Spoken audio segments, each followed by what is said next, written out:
I actually graduated in business information systems, so a mix of commerce and a mix of like IT. Surasit, welcome to Rising Giants. We're very excited to be diving into your business today, Hungry Hub from Thailand, which is the #1 restaurant reservation app in the country that offers exclusive fixed price concepts at a la carte restaurants, among other things. You're the co founder and CEO, and we are really excited to start off the conversation with learning a bit about your background and how you got started into your path towards entrepreneurship. Hi, Dom. Thank you for having me here today. Yeah, so definitely excited to be part of this podcast. Thank you very much. Should Yeah, and so, yeah, I think a great place to start would be telling us a little bit about your early journey in your career, kind of where you started, and maybe some of the skills and learnings that you took away before founding the company. sure. So yeah, I mean, started Hungry Hub in 2014. So let me go back to maybe after I graduated from university. I actually graduated from uni from Australia, even though I'm born and raised in Thailand. But I graduated since I was 19 from Wollongong University. And straight off, I went to work in the corporate world. So I went into Standard Chartered Bank in Bangkok. I actually graduated in business information systems, so a mix of commerce and a mix of like IT, you can say, kind of in between, not really going to hardcore coding, knowing a little bit of background into programming, but also understanding the whole economics, accounting, management, and all that kind of thing. So I went into a operations support role in the bank for a year. Did that for a year in Thailand. Then got an opportunity to move to Singapore for 2 years within the same bank, but doing different roles. So I was doing regional group role, doing like dashboards, metrics, KPI reportings, and all these kind of things for the group on different projects. And then I became a project manager, rolling out a system to help speed up the turnaround time of credit card applications and all these different applications from the branch to the operations, speed up that whole process. So I was doing that for 19 countries. I was in charge of maybe 3 or 4 countries. So I was traveling a bit, working a lot with the IT team, the business team, trying to deliver that. So it was almost like a mini startup within the bank, although we didn't have to do fundraising and worry about the finance, but we were trying to deliver on time and all that. So that was my kind of first experience of doing something to do with system implementation, and being a project manager is kind of a little bit like a CEO as well. Then after that, I realized that I got other opportunities within the bank or even externally, but I was like, I wasn't feeling fulfilling. I felt like the challenge, there was a lot of internal politics that you have to play the game to grow, and that for me was not fun. Um, so I was like, okay, let's get out of the corporate world. I don't think it's just specifically the bank that I was in. I think it's pretty much every large corporate. When you're in the middle management, it's how you play your game to get promoted and be close to this person and have coffee with that person. And I felt like that wasn't really what I wanted. So then I was at the verge of, at that point of time, 2010, 2011, there was no real talk of startups. So I decided that, okay, I want to come back and build some technology, some own system that can help me do businesses that I don't have to be there all the time, or it can even work on weekends while I was resting, or the business could still generate money. So I was thinking about all these online travel, because my family is in the hotel business. So we have multiple hotels in Bangkok and Phuket. So I was thinking about, okay, maybe an online travel agent similar to the Agodas of the world. 2011 was still very early days for them. So then I did some research.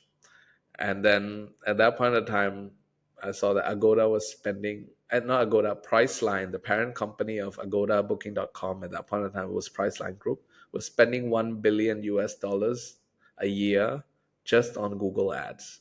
So I'm like, how am I going to compete with those guys where I'm just a 21-year-old guy in Thailand with no funds to support? So I was like, okay, this industry is too global. It shouldn't be my first business I jump into. So then I thought about the restaurant industry and came across the open table model, which is an online reservation for restaurants.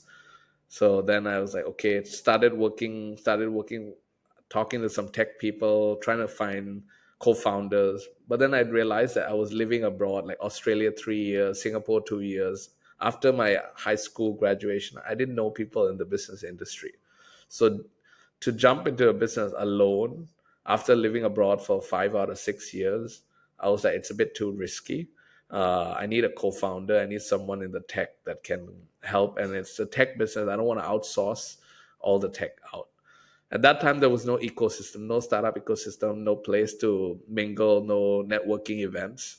So I realized that, okay, maybe it's not the right time. Why don't I go and do my MBA in Thailand to kind of build that network?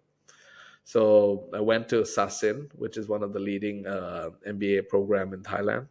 It has a very international program, so it has collaborations with Kellogg, Wharton, which I did my exchange at Wharton in the US. So during my first day at Sasin, during the orientation, I was pitching Hungry Hub idea to all my classmates, and like basically got like 10 people into the room, pitched for like half an hour. No one was interested. Everyone was there to like party and have a good time and get a break from their work life. So I was like, I was a bit like a fool then. But luckily, actually, on the third or fourth day, during like in Sasin, there's a bonding trip between the year two MBA students and the year one. So we actually got a chance to catch up. And the year two, there was one weird student like me, which was actually taking part in the business plan competition that Sasin kind of supported. So he basically already completed the first year business plan competition, and he was going to second year, and he was also wanting to do another one. So he recruited me to join him on his startup journey hunt. So we didn't have an idea. He was just recruiting team to build a company without an idea. So I said, okay, sure. I came here to find to basically find co-founders to start my own company, but I can join another company too. I just want to learn the startup process. Luckily, Sasin supports you to like go to the US, go to India, go to different parts of the world to compete if you make it. So it was like, why not? So I did that. We went to 5 competitions. We won two. We came top three in two. Yeah, amongst like Stanford, amongst like Harvard students and all that. So it was great experience. Got to understand, I think, the VC perspective. Got to like register company, got to do all the groundworks of setting up a company. So I stayed with him for a year, and then in my second year I realized that we have different visions of how we want to take this company forward, and he was graduating so he could take it full time. I wasn't able to, so I left that company and then tried to pitch the Hungry Hub story again with more experience, and I was able to gather 4 out of 5 of my classmates this time, Wow. and plus three others. Plus me is 4, and then we have my brother-in-law, which joined me. He was the one pushing me because he heard that I had, and he saw the competitions that I took part. So yeah, 5 of us set up the company, and right after we graduated, we were starting to do the groundworks before we graduated. Got the logo, got the company set up. So in Jan 2014, we officially set up the company, but we really started off business side was around mid of 2014. So yeah, it's almost 9.5 years now. Wow, that is an incredible journey to it actually resonates quite a bit for myself because I did work at Bank of America for about 3 years and had the Okay. same feeling that you had in terms of fulfillment and wanting to do something, whether it was on your own or just something a little bit more. And So I understand because I'm pretty sure Standard Charter has probably what over 80,000 employees or something like Yeah, that too. So yeah, you just feel like you're a cog in the machine. yeah, And it's exactly. and and even deciding to go to business school and coming to school and being like, well, yeah, I'm here to actually start up a company, and everybody else is like, wait, I'm actually here to do a 2 year vacation. It's kind of funny to that you actually speak that from your experience and it being relatively true, but it always comes out in the wash. So finishing school, finding co-founders to be able to start the business, I think a great place to start with Hungry Hub too is just how did you identify the gap in that market that led to the creation of the company? So, I mean, the Hungry Hub has two versions. So, the version we started off, version one, was purely a copy of what existed in the US and why not in Thailand. So, it was a very naive young boy who was like, I want to start a company, right? And there's all the wrong things that you have to do as starting a company without doing market research. So what I did the research was I went to the restaurants and I was like, if I built the reservation system called Hungry Hub, would you use it, right? And obviously the business model, the way we designed it was the open table model is they charge a monthly fee, like a small monthly fee, and then a cover charge, right? And then the small monthly fee was almost like a no-brainer. It was like no, it was peanuts, right? Like $15 a month, like almost like a SaaS model for using the system. And then they actually would pay like the main amount would come from if we source them customer. But we didn't go and ask the consumer whether there was a real need for a reservation system, because in Thailand you could pretty much just pick up a phone or search on Google, get the number, pick up the phone, call, and 99.99% get accepted for a table. And the reason why open table existed was because there was not a lot of open tables available. So open table was solving a problem of like finding it hard to book a restaurant on a Friday evening or a Saturday evening. But in Thailand, there was oversupply of restaurants, and still there is today. That there's no real need for reservation. There's only like a handful of restaurants. It's not enough restaurants that need uh, to book. Hence, the culture is not there. So, so I guess we basically just did the wrong market research for the first model. But given being in the industry for almost 3 years before we pivoted, we realized that every restaurant joined us because they wanted more customers, not because of the efficiency, not because of the technology. They just needed more customers, and all the other players out there were not really sourcing them customers at a sustainable margin. So there were a lot of players out there before us that was focusing on sourcing customers, whether it's be Groupons of the world or the other names, but all of them were focusing on discounts. Uh, and the model has always been like either booking during off peak hours and you get more discounts, or booking anytime and you get a lot of discounts, or even credit card discounts. At the end of the day, the restaurants realized that these were not sustainable models. And if you don't sustain your supply source, you can't even deliver to your consumer, right? So what the restaurants were doing, join for 3 months, sign the smallest contract, and then after 3 months they leave. So it became a merchant acquisition business, which was not long term, right? Then we saw that as a pain. And then the on the consumer side, I used to take my team out for dinners and lunch every month when we were doing the reservation system for 2 years. And every month I go out to a restaurant. I didn't like buffets. I didn't want to go to a buffet restaurant. I like to go for a nice normal meal at a restaurant where you sit down, you get to converse, because the whole point of going out as a team is to have a nice conversation and get to bond, right? But if you go to a buffet, everyone's mingling with the food more than each other. So as a consumer, I was like, I need a solution for myself. So I need to know how much the bill is going to come to. Every time I go out, I would enjoy the meal, look at the bill at the end of the meal, and realize, shit, that's not what I signed up for. I would expect to pay, let's say, $15 a head, because that's how much I spend when I go and dine there on my own or with my wife. But with the team, it's like $50 a person or like $40 a person. And as an entrepreneur, obviously it's my own money, right? So it's even worse, right? Like for companies, they've been given a budget, and then the boss has to like basically takes out the extra. Yeah. So yeah, I mean that's the challenge, and I was like, let me just try to solve my own problem, and that's where we are today. Yeah, that's great. I think one of the key pieces there is the is having the what's the word for it?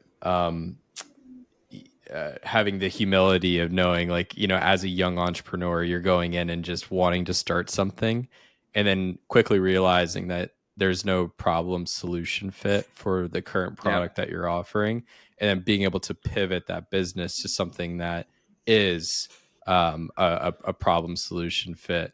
And so, one of those things is, I mean, from the reservations into the dining offers, I would say the next part of that, it would be great to give the audience a bit of an overview of what the dining offers encapsulates. That would be great to dive into now. sure. So yeah, Hungry Hub as a business model today is basically, we started off in 2017, the second model, as we converted a la carte restaurants into a all you can eat dining experience. So you get 2 hours to dine at an a la carte restaurants that currently don't offer buffet, but through Hungry Hub, if you book a table, you get like an X price per person net. It's including a service charge and all the taxes. uh, you get to dine as an all you can eat. That was the first product, which we were very unique in the market, right? So, but obviously, it was very hard to convert a lot of the restaurants to all you can eat, especially the fine dinings and all. So then we saw the second opportunity to do it, which was, we call it party pack. So party pack simply means, back in the day, it's very common that restaurants have set menus, but set menus, I feel, is designed for the Western market, which is mostly individual courses set menu. So it's like a 3 course, 4 course, 5 course, where you get a main, appetizer, dessert, or like a salad or soup or something like that, right? But in the Asian culture, it's all about sharing. Everything comes in the middle, from like your soup, from the salad, from the steak, all the way to the dessert, right? Nothing is like given individually. So, and the Asian culture is about trying a lot of things, because when they share food, they get more variety, and then they're used to that, right? Whereas the Western way, it's like everything is individualized, and each person kind of eats their own dishes and pay their own meal. Yeah. Family style, So right? yeah, Yeah. yeah. So I guess when we saw that problem, we said that, okay, why don't we do party pack, which was the second model. And I'm not, like I mentioned from the beginning, I'm not a buffet lover, but I did the buffet just to control the budget. But there was another opportunity to control the budget, which was the sharing set. And our sharing sets are very flexible. We almost take the entire menu and we group into high cost, medium cost, low cost. But then we obviously has a lot of caveat for like what to include, what to not include. So that's basically our unique value proposition today, is we help the restaurant come up with the menu, the pricing, uh, of what to do that has a higher chance of conversion. Obviously, the restaurant has a final say, but 90% of the time they listen to us today. But in the early days, obviously, we let them design it, and we obviously went through a lot of uh, low conversion deals. But today is high conversion and high retention deals, because we know the food costs, we know the margins. We might not get it right 100%, but I think we are at 70 to 80% accuracy with our deals now when we go to market. So today we have three different business models that are operating, where it's dine in is basically all you can eat. And party pack. We also, for all you can eat, we also work with existing buffet restaurants now, where if you book through us, you get a special benefit. It's like added menu at maybe different price or the same price, or added time, added drinks, something. All Hungry Hub deal is exclusive. Full stop. Mm. We don't sell the same deal as a walk-in customer. So the differentiation between Hungry Hub and a direct channel is we have exclusive deal, and all our deals are fixed price, and it's all net. It's including of service charge, VAT, and most of the time, 90+% of the time, it includes a drink or two, or free flow or something. So as a Mhm. consumer, you pretty much know much your meal will cost if you don't go extra. So you can be Yeah. full with the meal that we provide with the drink or water, uh, at a fixed price. Yeah. So today that's kind of the way we structure the business. And we third one, sorry, I forgot, is experience, which is staycation, where we bundle the room and the food and the spa and all that kind of thing together. Okay. Yeah. Thank you for going through each of the products that you offer to customers. You mentioned about low conversion early on, and I'm really curious to learn about how you were when you first approached restaurants with this idea. What was their initial reaction? Was it something that they were receptive to, or what was their feedback that they gave? Yep. So the first time I talked about all you can eat to a non all you can eat restaurant, they almost sent me out the door. Right. I was gonna say. I was about to say that has to be a bit of a crazy concept, right? Yeah. So, I mean, a lot of people, when they heard it, they're like, "Are you crazy? You're trying to do this?" When I opened my restaurant, I already chose that I'm not going to be an all you can eat. And you're telling me I am going to be an all you can eat now. Hmm. So, I have to explain them my story, why I started it, and then they could relate it, and then they will consider it. But before we started the second model of Hungry Hub, we had about 250 partners, existing partners, which we haven't taken down. We were trying to convince these 250 partners that at least one of you come and try.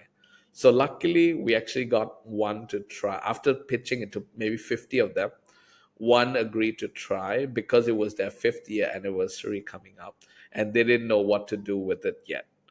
So they were like, okay, maybe on this 50th anniversary, that one day, we're gonna do 3 rounds of all you can eat, and we'll let the booking come through you.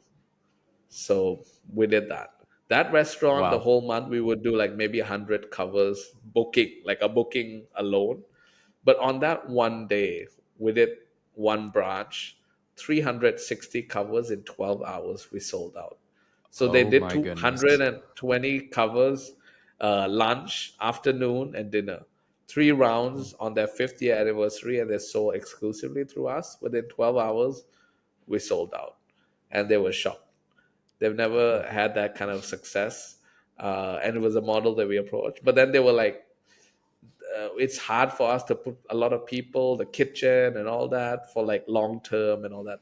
My business model that I approached them long term was not to do 100% of their seat into all you can eat. We were supposed to take only their leftover seat, which was 20-30%, and convert it into all you can eat so you can sell it all day round and sell it all month round, not just for a particular day where you have to prepare in advance and all that. So they had to go and fix their operations internally, design the menu, and then a few months later they came back, and they are still one of our top partners till today. But that was the first partner. Then the rest, obviously, we use the numbers to convince. And yeah, from 50 to get first, 10 to get second, 5 to get third. Now every 2 or 3 restaurants we close one. Wow. That's yeah, at that point it's just a natural effect that you have one case study, you present that to the next potential partners, and Yeah, as your list grows larger, then it builds that confidence in future yeah. partners that are interested. What's interesting that you mentioned is about planning to be able to integrate this part of a la carte into an existing partner. And usually, and at the beginning, you said that it was more on them to take care of the operations. Is it right now that Hungry Hub is helping with that operations side of the business too, or is it still primarily with the partner to figure out how they want to structure that organization? So to convert an a la carte into a all you can eat, when we say all you can eat, is we don't ask for like a buffet line. What we ask is basically a separate menu that we help them come up with, which that in that menu you can order as much as you want as long as you don't waste. So we have a one-page term and condition where you can't waste, you can't share the food with other tables, all these kind of things where it's pretty standard and it's straightforward. So for a restaurant, it's pretty much like an a la carte operation. It's just that when you do the billing, instead of billing per dish, it's a bill per person. So and the kitchen just basically cooks more food for that table, but they are paying a price per person rather than a price per dish. So operationally, there's almost no change. It's just they need to book through Hungry Hub to get that deal. And when they arrive, they just have to show their booking number, get seated, served a separate menu.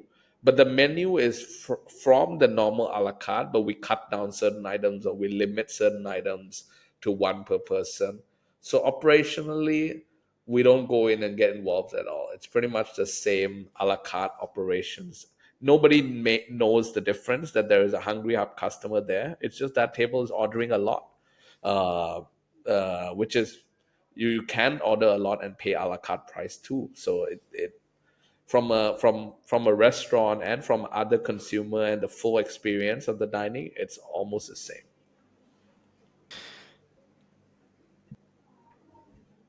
Okay, great.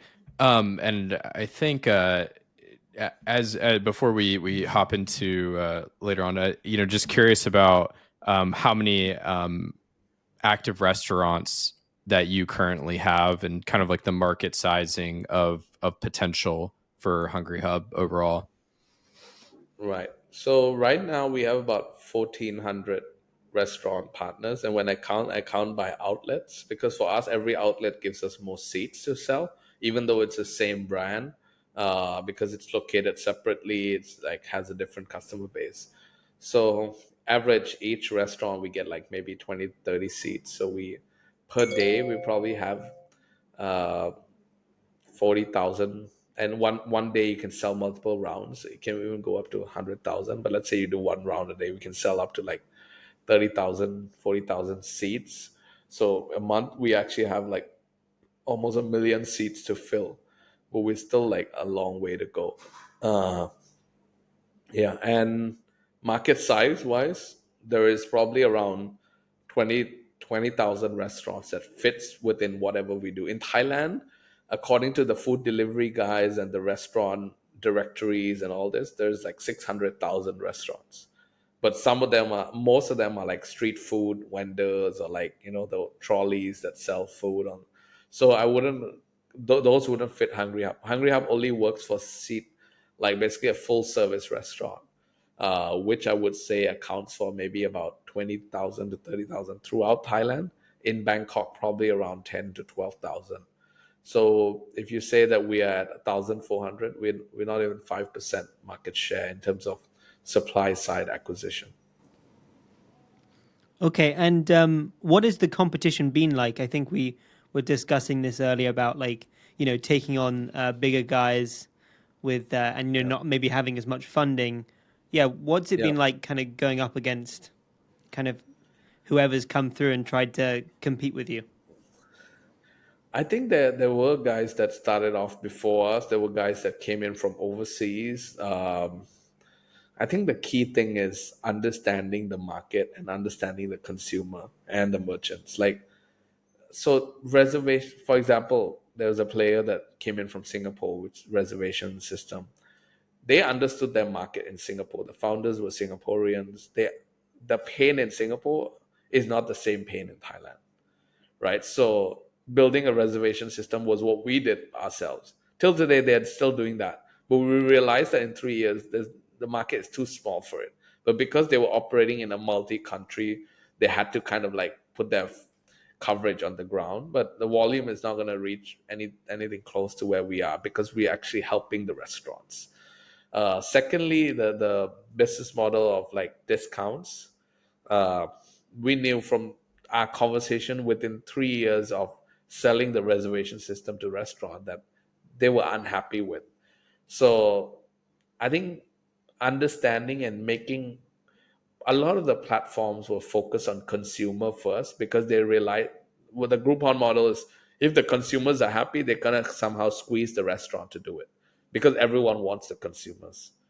But then at the end of the day, if there's no margins left, there's going to be no restaurants, and then at the end there's no consumer, right? So for me, it's like our supply has to be strong first. Fundamentally, every business, some business goes with consumer first and squeeze the supply later on.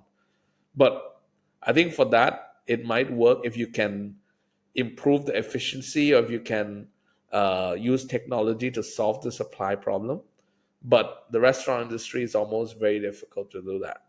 So it's almost you for example, like, let's say you sell low airline tickets first, but then you're going to get economies of scale by increasing your airline and optimizing your costs later on, so you can cover that low ticket price. But with the restaurant industry, you are not operating the supply on your end, right?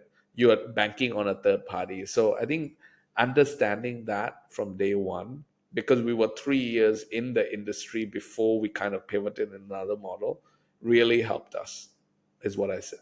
What I would say. We've been slower, but I think our rise has been persistent. When we started off, we basically, they had like 1,000 restaurants and we had like zero. Today we have 1,000 plus and they have 300 each of them. So with they probably each of them had 10 times more funding than us. Okay, yeah, that's a good segue into into funding. So I think to date you've raised 2 million. What's it been like doing that, and raising capital? I mean, obviously we're from predominantly in Phnom Penh, and it's pretty hard to Yeah, raise capital here for startups. But I think Thailand's a little bit easier, but only once you get to the point um, of a certain size, right? And you can work with yeah, these corporates or CVCs, etc., yeah. and obviously some regional VCs. So, what was that whole journey like for you doing fundraising? What are some of the maybe tips that you have for people listening on how to go about that Sure. better? Yeah, I mean, I think investors in Asia is a little bit more cautious in general than the West.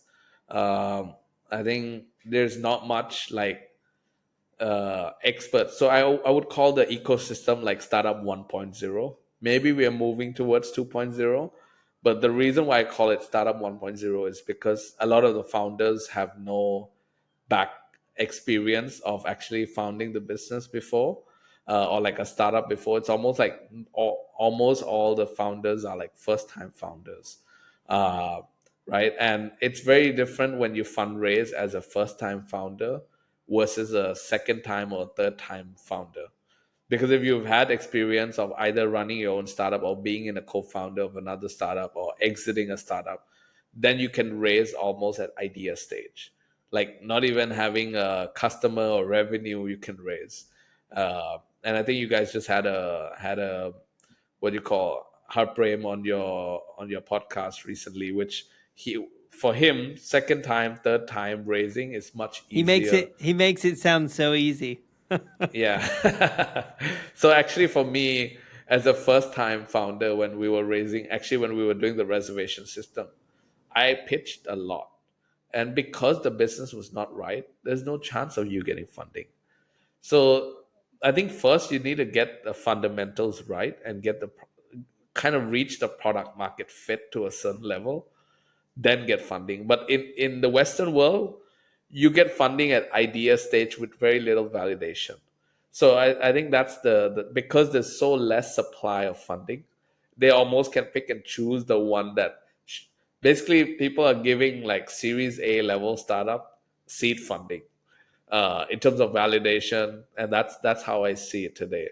So unless you have access or like connections to get angels yourself to go directly to VC for seed round is not very easy. They all expect like numbers, and that whole process of funding takes about 3 to 4 months, and they're looking at your growth during that 3 to 4 months with no money inside. So you need to make your business model strong. So luckily for us, in about 2019, we were already profitable. We were doing about $300,000 in annual GMV.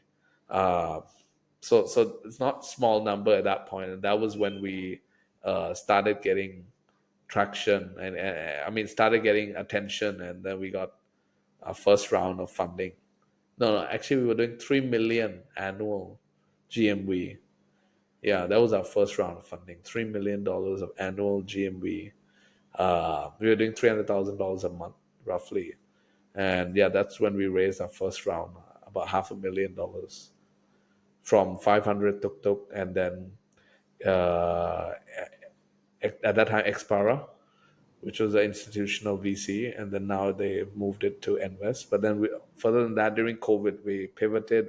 I think with the key is once you've been validated and you are able to show prove that you are able to do things right, then I think the second and third and fourth round it becomes a little bit easier.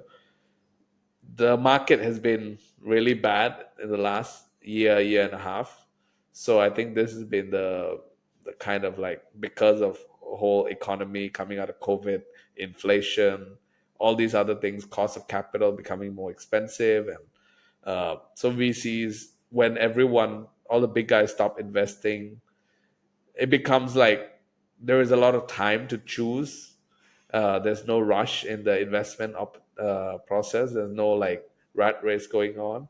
So I think this is like clearly to define like who's making it, who has enough gunpowder to survive and still grow, uh, will come out stronger, I would say. Right. What's the thing that Buffett says? I think when the sea goes out, you see who's been swimming naked, right? Yeah, correct. Maybe just touching on that there.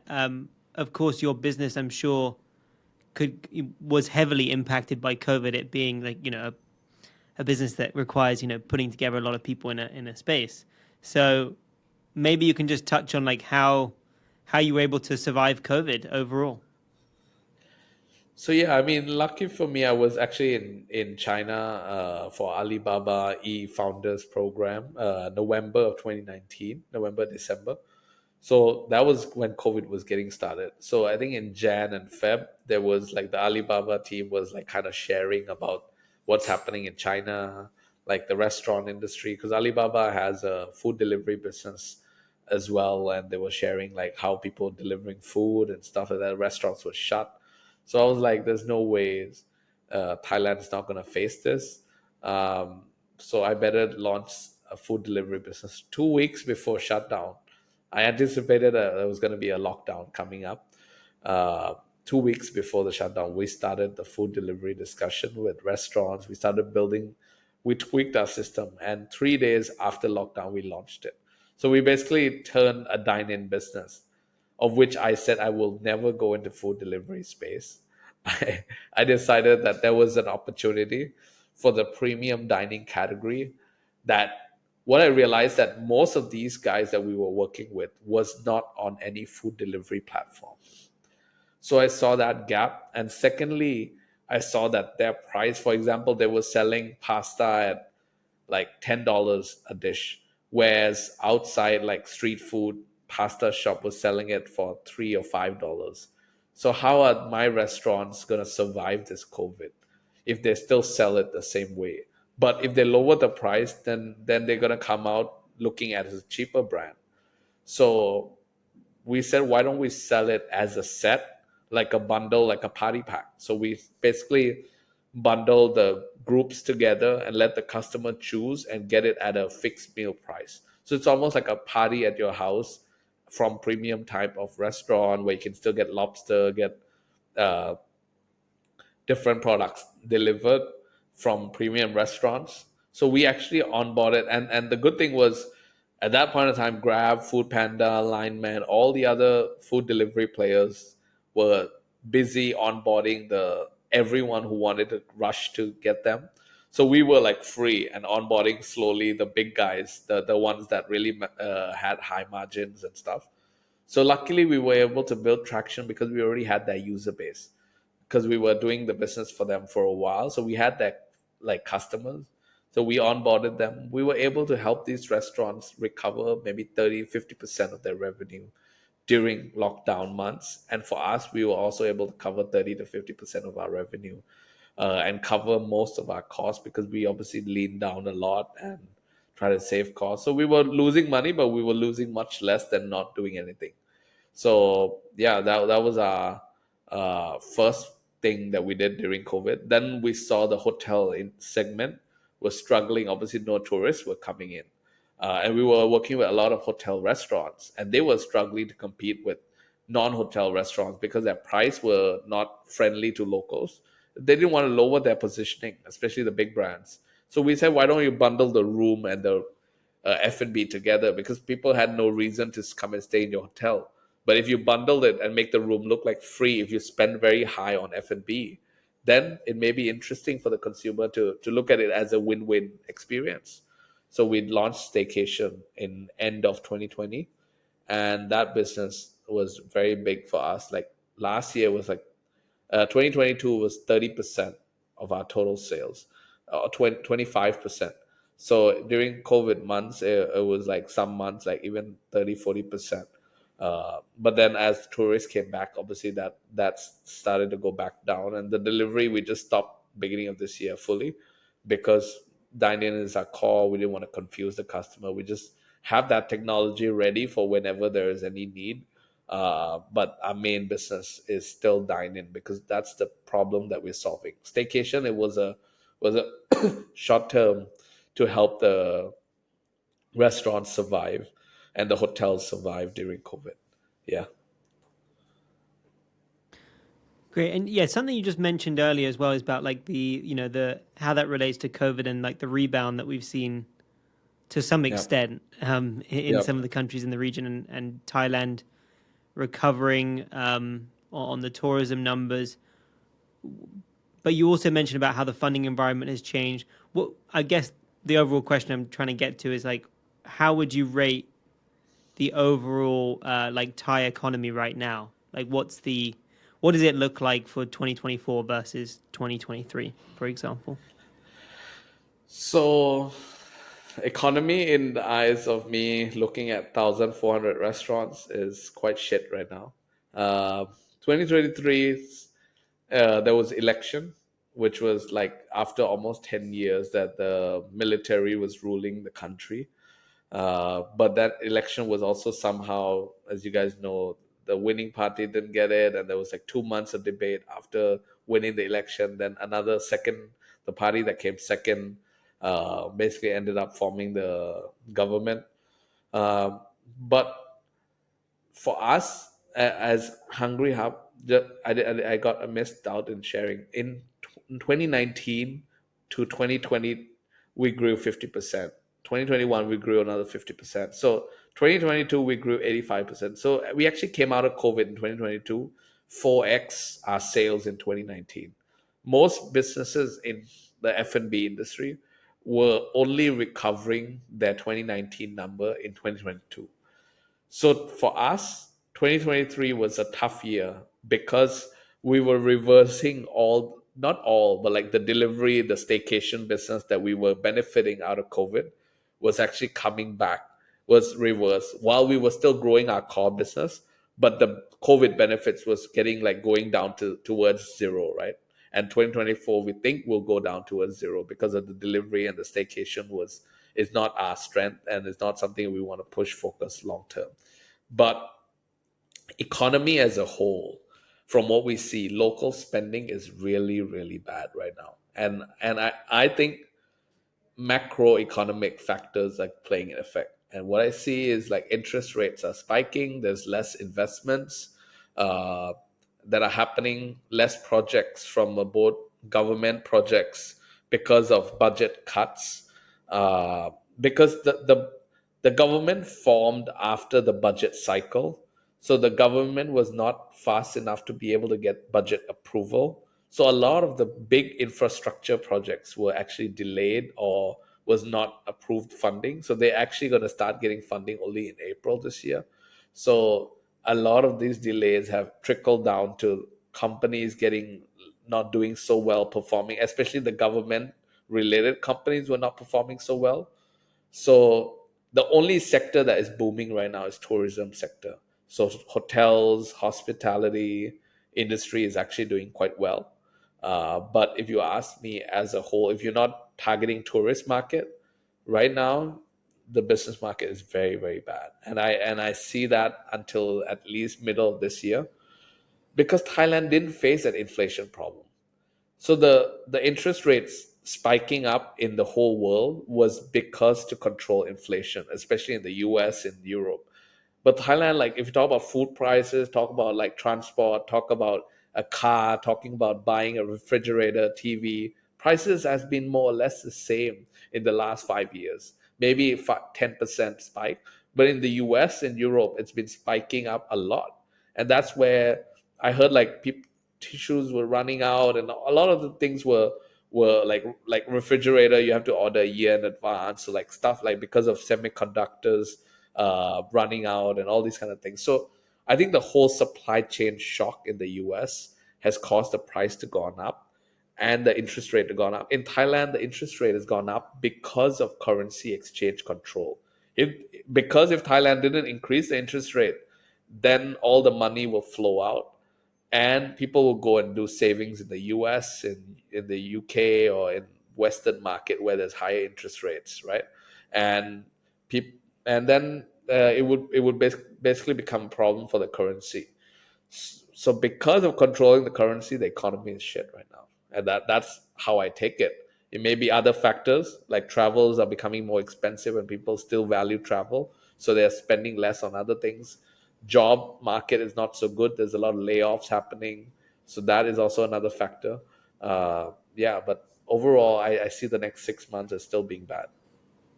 Mm. Yeah, I mean, just a few points that you mentioned there. I mean, how it compares as well to the region. I think when you look at things like the demographics of Thailand being, the average age is, I think, on par with like Southern Europe, for example. So I think it's like about 40, whereas in Yeah, Cambodia, in Philippines, Indonesia, it's sort of going through their kind of peak um, yeah, positive demographics being like late yeah, 20s. We're about 27 here, the average age. yeah, But I guess for Thailand, the main way to alleviate that is the tourist arrivals, right? And I think it's top five in the world, yeah, 30 million yeah, tourists or so a yeah, year. Um, but still, you're seeing GDP growth of only about 2 to 3%, right? yeah. So yeah, it seems like a bit of a mixed bag whether you're in in something that really plays to the tourism market versus more so the local economy and uh, dealing more with the as you say, local spending power. Yeah.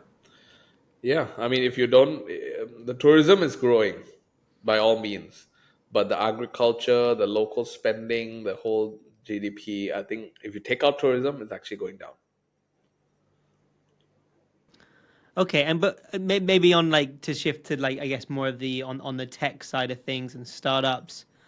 Do you still see like a big focus for technology for startups to be registered in Thailand and then looking to go regional, or do you think most of the startups that you're seeing in Thailand today are focused fully on the local market, or there's more appetite to take an idea regional?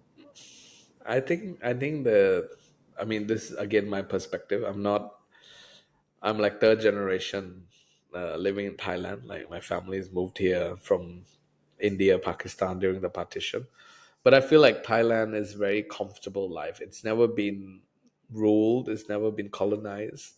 So the comfort of being in there's a word in Thailand we call it sabai sabai. So sabai sabai means chill chill, right? So it's like just take it easy. Like you earn in the morning, you use it up in the evening, and tomorrow there's always money available. So the culture here is like not scared. Like people don't are not scared to lose their job. People are not take like interviews so seriously. People just like feel like there's a lot of opportunities available, which is a good thing. But it also doesn't make you hungry. It doesn't make you strive. It doesn't make you push for growth, right? So till today, I've seen maybe like two or three startups that have gone outside of Thailand that I started in Thailand, and those ones are also mostly formed by non-Thais, and mostly those are B2B startups. So till today, I don't think there is a B2C startup that has gone outside of Thailand. And I really want to be hopefully the first, not just because of being the first. I want to show that it is possible at that Thai. But it's just that I guess it's the comfort. And it's not only from the startup founders, it's even from the VCs. They're like, why go outside? Why don't just cover more and more in Thailand? They're like, they don't want to take the risk.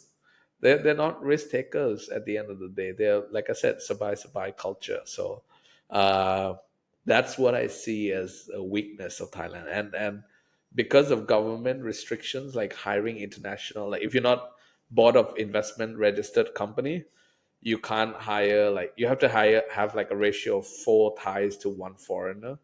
So, and if you don't have a high registered capital, you can't hire many foreigners. So the local talent is not good enough here. And so for me, there's a lot of things that needs to be adjusted to be flexible, to be able to compete in the global market. Even like 51%, like it has to be local ownership, 49% foreign ownership allowed. So these are all restrictions to make the startup industry really successful and to make the Thai founders really, because if you don't get, it's almost like a protected bubble, right? No international startup can come full form as easily to compete with you, but then you can't go out because you don't feel the pressure, and you're happy in your bubble, right? And because Thailand is not a big enough market in terms of population, in terms of GDP, that makes investor feel like you can be a local enough player. That's why a lot of international VCs don't come into Thailand, and that's the main issue, that it's almost like a vicious cycle that keeps Thailand small the way it is. Wow, Yeah. yeah, that's really interesting to maybe lean into a little bit. I guess in terms of Hungry Hub's expansion plans, what do you have on your sights for the next year or two? Yeah, so for us this year, like I mentioned, if you don't hit the tourism market, you're gonna fall flat, right? So for us this year, in the past we've been like 95% local market. Now we are about 85% local market. By end of the year, I'm hoping for 50-50. And why that? Because tourists spends more. They're here for a short time, but they're looking for the best stuff, and they eat out almost every meal while they're here. Whereas the local maybe eat out once a month or once a week, stuff like that, and they don't spend like the highest compared to the tourists. So what I mean is there might still be higher local volume, but the GMV share might be split 50-50 between the tourists and locals at the end of the year. And how we're doing that is right now we are not just selling directly through our channels, we're actually doing integrations with third parties. So we are selling. So what we have done as a Hungry Hub is we've basically productized the restaurant industry into like almost like an e-commerce product. uh, Previously, if you realize, the restaurant industry was not able to sell as an e-commerce product, only food delivery was able to do it. But now we are taking the dine-in category and we are making that into like a product. What, how? Like party pack, all you can eat experience and stuff like that, like omakase, Michelin course. They're all priced per person or priced per two people or sharing, right? So with that, we are making that dining experience into like a, we have a price tag. It becomes like almost like a spa. It becomes like an experience. So we're selling it on activity platforms like KKday, Klook, Traveloka, Trip.com, like Get Your Guide, and all these kind of like players. We're basically doing APIs. And then the restaurant uses Hungry Hub, but the Hungry Hub is now not just selling it to locals, but distributing it on multiple third party platforms. Similar to how Agoda shares their room allotments with Ctrip or Booking.com, we are basically doing that sharing and then do revenue share with these parties. So that's how we get into the tourists for distribution. But we're also doing a lot of self-service, like building the tools so that the restaurant can basically self-onboard, self-manage. Our strength is in menu, what you call proposal, like how to price, how to propose a good menu. We're trying to get into AI, basically using a lot of the data we've already built, past proposals, put it into a learning engine, and then yeah, letting like restaurants upload their a la carte menu, and then based on certain criteria that they put in internally by some input and external and our own internal data, come up churn out like a proposal instantly. So that's like an internal, like a local, like a Hungry Hub brain that we can kind of do as well. So there are a few things for us is we want to scale outside of Thailand by next year. So why are we getting into these tourist players? Is that once we go outside of Thailand, we can't depend on getting new supply, new demand. So if we already have these demands and we go to Singapore, we go to like Korea, or we go to uh, Vietnam, Cambodia, and we say that we already have 10 tourist platforms that exist in your country, and we're just building the supply. So it's easy to get the supply when you have the demand, but it's hard to build the chicken and egg side again in the next markets. Because right now I only have restaurants in Thailand and customers in Thailand. If I go to Singapore and I have to build the restaurant in Singapore and customers in Singapore, it's almost like starting from zero. But if I have trip.com, Klook, KKday, all these customers that are from regionally or globally, then I don't have to build that again. So for me, uh, I want to grow profitably, organically, and get back the growth lever. Like last year, we grew maybe 10% year on year, but last 6 months we were profitable. But this year, I want to get back to 50% growth while being profitable. Yeah, that all those plans sound like is very exciting. When you think about the Hungry Hub brain, I like the that idea, especially around the concept of leveraging AI to be able to make some of those parts of the business a little bit more streamlined and easier. Yeah. Um, as we transfer into our last section of the podcast, talking a little bit more about yourself and your interpersonal side, I think one of the things that always comes up in our conversations is how does a founder and CEO maintain a healthy work life balance?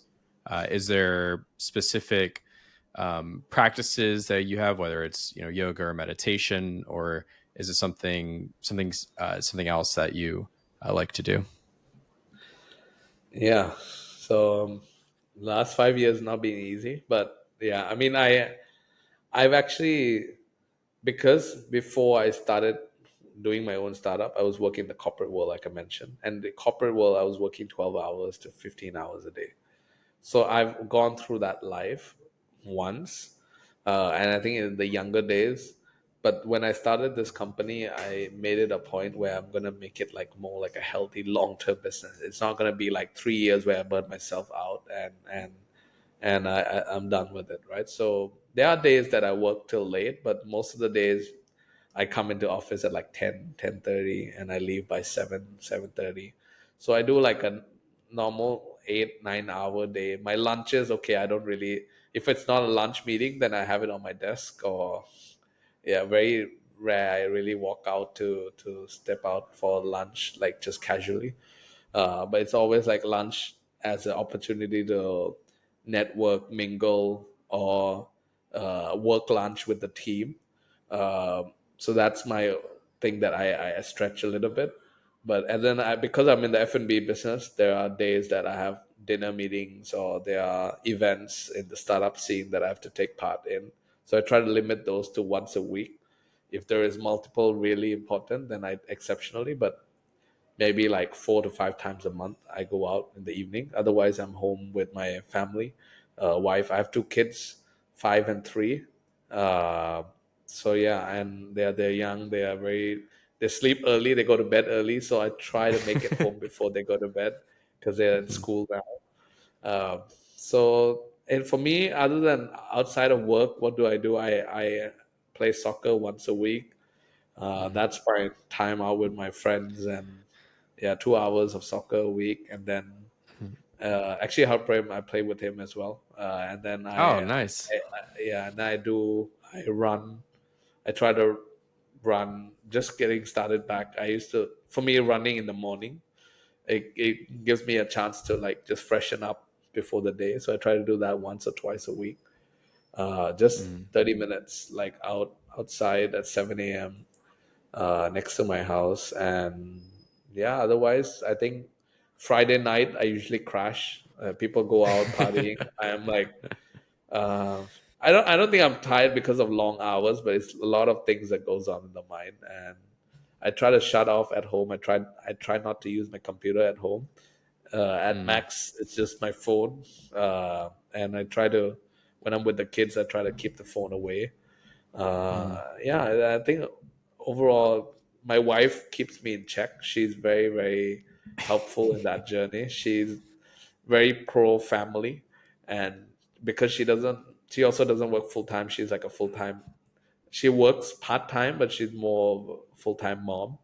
When the kid goes to school, she goes to teach a little bit. Hopefully, she'll go back to full time, becoming a teacher Mhm. in this year because both of my kids are in school now. So yeah, I mean, try to. I think my wife is the only person that keeps me in my balance. She always, if I'm working late, she'll call me and be like, "Are you done? Are you done?" So I hope she doesn't listen to this podcast. It's all right. We'll but send her a but direct link. but yeah, she's the one that basically makes me not go crazy because I'm obsessed with work. And if she goes on a holiday or she goes to stay in her parents' house and I'm home alone with no kids, I'll be up on my computer until like midnight because I still have a lot of pending things to do, and I like to clear things off, but it's never gonna be cleared. It's always gonna pile up. It's always going to be a little bit more and a little bit more, no matter what. Yeah, I mean, there's always uh, things to do. It's your startup company. You built it 10 years. Yeah, there's a lot of opportunities to grow, but you just have to deal with the hours of the day that you have. yeah, yeah, that's an important piece of it is finding that balance and also focusing on being present, like you said, with your family when when you put the computer away and you're with the kids and in that sense. So that's really, really great.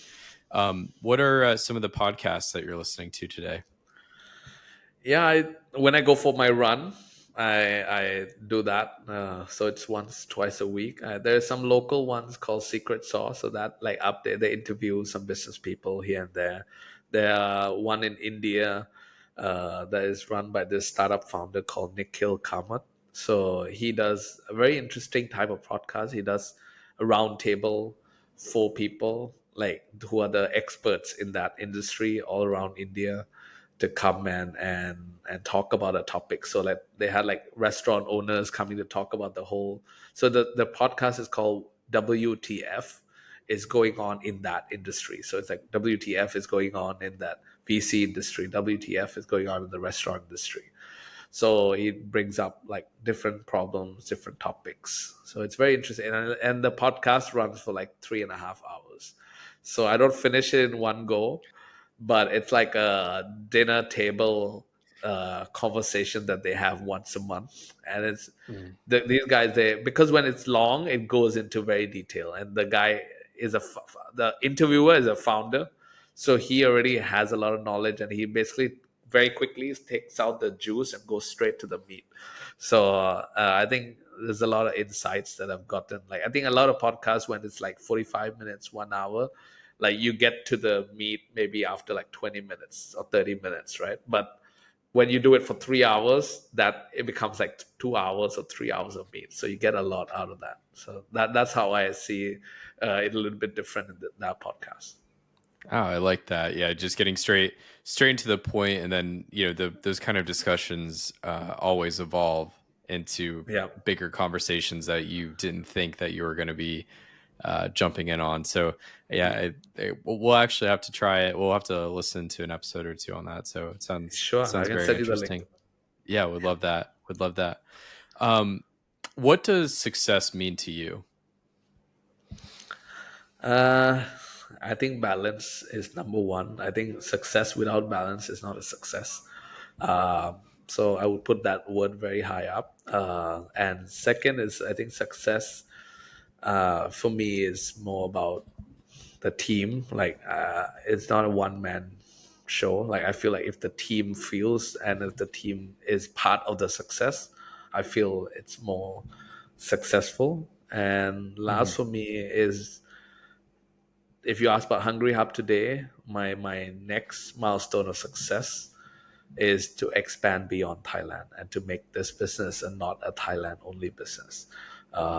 yeah, that's really why I'm still like have that passion waking up and still have that fire in me, because I think today in Thailand we are doing well already. A lot of people call us successful in Thailand, but I wouldn't say we're there 100% yet, but we're doing well. But I think for me it's like I'm trying to prepare ourselves so that I go Mhm. into the next market very strong. Yeah, absolutely. And our traditional closing question that we like to ask each of our guests is, what is the most important piece of advice that you've ever been given? Actually, when I was at the point of shutting down the business, I was asked that I was asked. So I was in the U.S.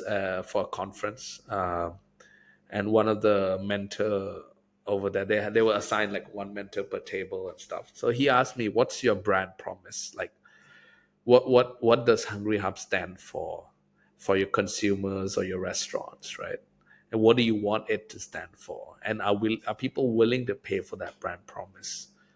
So that really like kicked in, like, because when I was thinking about the reservation system, there was no one really wanting to pay for that service, or there was real need in that service. So for me, I realized that I need to pivot into something that was solving a problem that people were willing to pay for, and there was real need, right? So when we looked at the second model, brand promise was very simple. We were going to help restaurants increase more revenue sustainably, and we basically, for the consumers, were just to like basically have these exclusive deals that let them control the budget, even though we never voiced out that we were the platform for controlling budget. A lot of people were able to tell us that when I think of Hungry Hub, I think of not fearing to try that restaurant, and I know that this is how much I'm going to pay.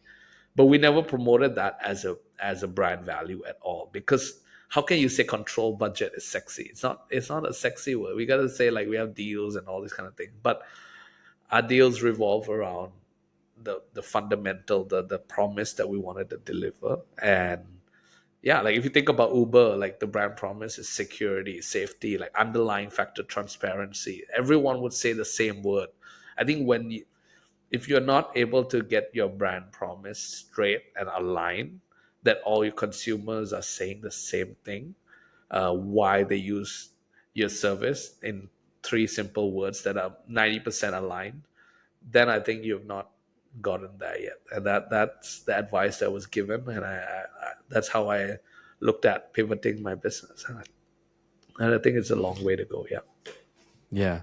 Well, long way to go, but it sounds like the journey so far has been great. There's been tremendous success so far.